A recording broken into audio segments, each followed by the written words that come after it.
weekly test. This is a test of the NOAA radio warning alarm device and emergency alert system.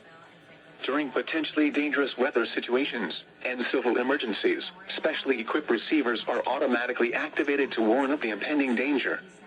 A test of these receivers is conducted every Wednesday between 11 a.m. and noon, weather permitting.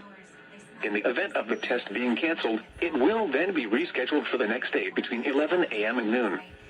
This is NOAA radio station WXK62 operating 24 hours a day on the frequency of 162.40 megahertz, with transmitting facilities in Humphreys County. This broadcast originates from the National Weather Service office located near Nashville.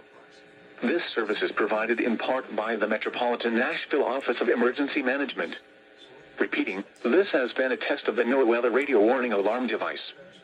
During potentially dangerous weather situations, specially equipped receivers are automatically activated to warn of impending danger. The alarm will be activated for severe weather watches and warnings, or civil emergencies, affecting the Middle Tennessee counties of Dixon, Hickman, Houston, Humphreys, Perry, and Stewart, along with Benton County in West Tennessee. This concludes the test of the NOAA radio warning alarm device and emergency alert system. We now return you to regular programming.